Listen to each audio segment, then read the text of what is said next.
오늘은 성령 강림 주일입니다. 성령 강림 주일은 오순절날을 그 성령이 임했는데, 오순절은 바로 6월절을 지낸 후 50일째 되는 날을 오순절이라고 그래요. 그러니까 오순절에 백신문도가 마가의 다락방에 모여서 기도하는 가운데서 성령이 임한 것입니다. 이 성령에 대해서는 아주 많은 이론이 있습니다만은, 그러면 그 전에는 성령이 없었느냐? 아니, 있었어요. 창세기 1장 2절에 보면 하나님의 신이 수면 위에 운행하시더라. 그 성령은 말하죠. 창세기 4장 38절에 요셉이 성령의 감동으로 바로 앞에서 바로의 꿈을 해석했다. 또 모세 여호수아가 성령의 강림으로 사역을 했다. 그렇게 이야기하고 있죠. 아울러서 또 우리가 누가복음 1장 35절에는 마리아가 성령의 말미암아 잉태하였다. 그렇게 이야기하고 있습니다. 그러므로 성령의 강림은 예수님의 죽음과 부활과 승천 후에 이루어졌는데, 그래서 이게 특정 개인이 아니라 공동체에 임했다고 하는 점이 매우 중요한 것입니다. 사도행전 1장 5절에 보면 우리 예수님께서 제자들에게 요한은 물로 세례를 주지만 몇 날이 못 되어서 성령으로 세례를 받으리라, 그런 말씀이 있거든요. 그러므로 교회는 단순한 사람들의 모임이 아니라 성령의 세례를 받는 사람들의 공동체다, 그렇게 볼 수 있겠습니다. 근데 오늘 성령이 임했을 때의 현상이 어떠느냐? 급하고 강한 바람 같은 소리가 있었고 불의 혀가 있었다, 그렇게 이야기를 하겠습니다. 성령 충만을 이제 이야기하고 있는데, 여러분, 사랑이 없으면 부부 생활이 황폐한 것처럼 성령 충만하지 아니하면 신앙생활이 황폐하게 되는 것이지요. 그러면 내가 성령 세례를 받는 사람인가 아닌가를 어떻게 알 수 있나? 고린도전서 12장 3절에 성령이 아니고서는 예수를 주시라 할 수 없다, 그렇게 이야기합니다. 그러면 우리가 예수님을 주님으로 고백한다는 것은 성령의 충만한 결과라고 말을 할 수가 있겠습니다. 사실 우리들 역시 그렇습니다만, 예수님이 십자가에 못 박히시고 부활하셨는데 그것을 보았느냐, 그 말이에요. 보지 못했죠.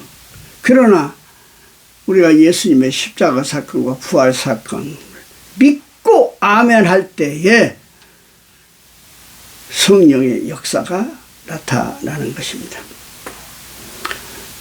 성령은 진리의 영입니다. 그래서 요한복음 14장 26절에 보혜사 성령이 모든 것을 가르치시고 너에게 말한 것을 생각나게 하신다고 말씀을 하고 있습니다. 우리 예수님께서 부활하신 후로 제자들에게 나타났을 때 요한복음 20장 21절에서 22절에 보면은 평강이 있을지어다 그들을 향하여 숨을 내쉬면서 이르시되 성령을 받으라 그랬습니다. 성령을 받아라. 숨을 내쉬면서 성령을 받아라. 호흡은 생명이고 생명은 성령 충만한 예수의 생명인 것입니다. 그러므로 2000년 전 성령 강림은 하늘 바다 끝으로 가시지 않았고 우리 가운데 오셨다 하는 이야기입니다. 예. 그렇기 때문에 우리가 뭐 성령을 받으러 어디 뭐 산속으로 들어간다, 바닷가로 간다, 그것이 아니에요.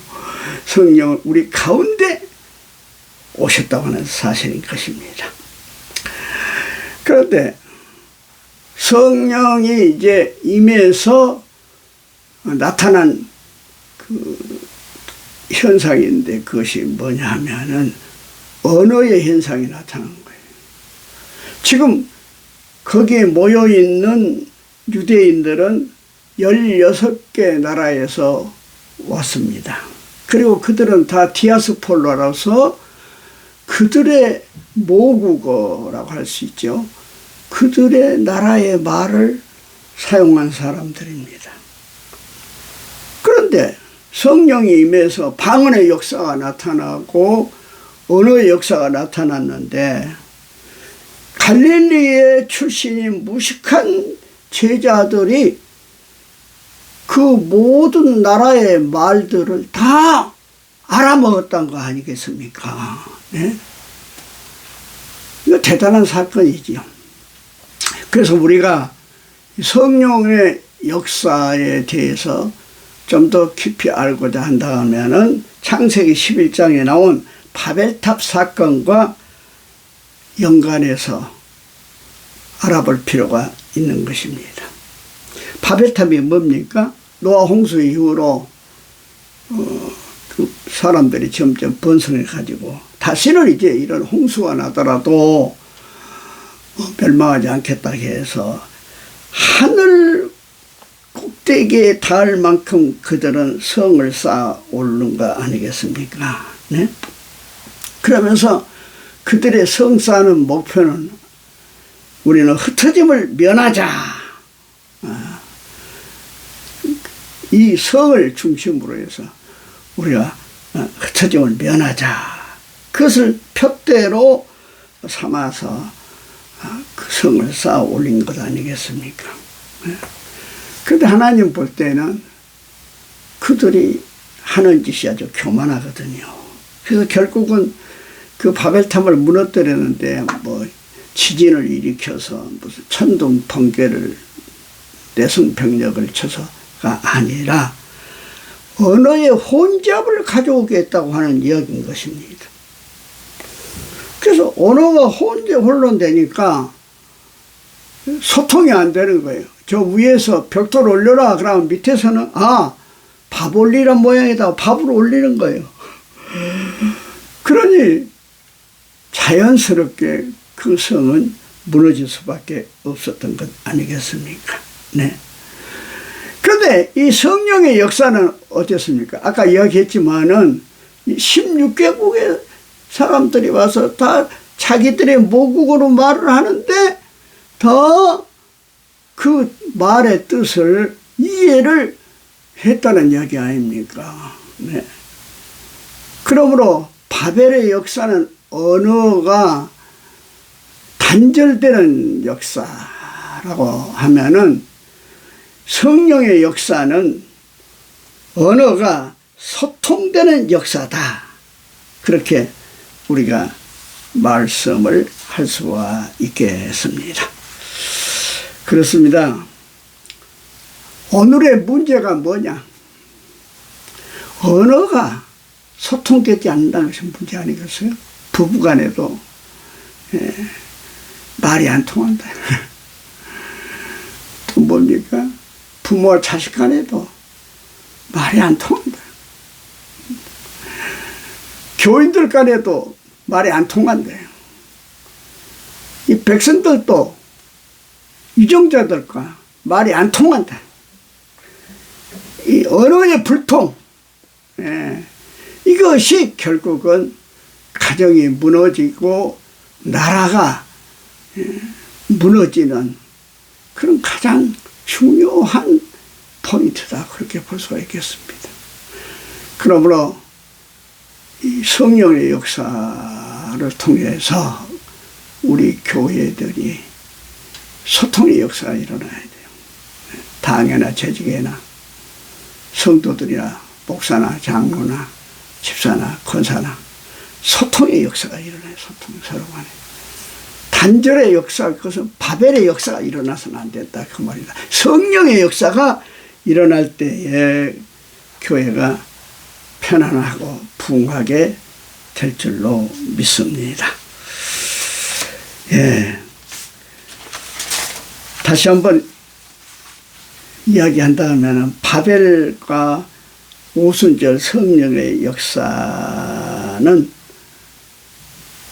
두 가지 현상이 나타나는데, 바벨은 혼란의 역사라면 오순절의 역사는 일치의 역사요. 그래서 말이 틀려지니까 소통이 안 되고 그러니까 바벨은 탑을 중심으로 우리가 모여서 함께 살자 했는데 그것이 허무맹랑한 짓이 되고 말이야. 다 흩어져 버렸어요. 그래서 바벨은 흩어지는 역사인데 성령의 역사는 어떻게 했습니까? 다 돌아오는 역사예요. 성령 충만 받고 다 예수님을 주님으로 고백하면서 돌아오는 역사. 네. 그래서 예루살렘이 엄청난 부흥을 가져온 거 아닙니까? 제사장 무리까지도 이 도에 복종했다 했으니까요. 서기관 바리새인은 물론이요, 예수를 십자가에 못 박았던 사람들이 다 예수 앞으로 돌아왔다. 네. 성령의 세례받는 사람의 공동체인 교회로 돌아왔다는 이야기입니다. 예. 또 바벨은 사람의 어떤 힘을 의지한 것 아니겠습니까? 예. 어떤 건축 기술이든지 과학 기술이든지. 그러나 성령의 역사는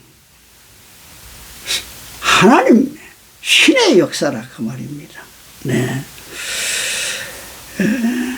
그렇기 때문에 우리가 성령 충만을 받아야 할 줄로 믿습니다. 찬송가 성령이여 강림하사,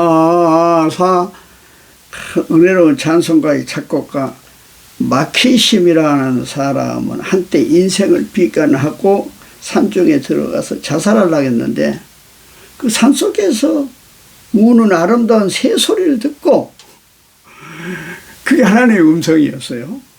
자살을 중지하고 거기서 받은 은혜로 성가를 작곡하기를 시작했다고 합니다. 인간의 지혜와 능력만을 의지하고 사는 세계는, 그런 바벨탑을 쌓은 세계는 언젠가는 벽이 무너지고 더 이상 나아갈 수 없는 절망의 한계에 올 수밖에 없습니다. 그러나 성령의 능력을 힘이 있는 사람은 영원히 지속되는 생명력을 받게 되는 것입니다. 아무쪼록 이 나라에도 우리 교회에도 우리 가정에도 성령 충만한 소통의 역사가 있기를, 그래서 기쁨과 감사와 찬양이 넘쳐 퍼지는 인생이 되기를 주의 이름으로 축원합니다. 아멘.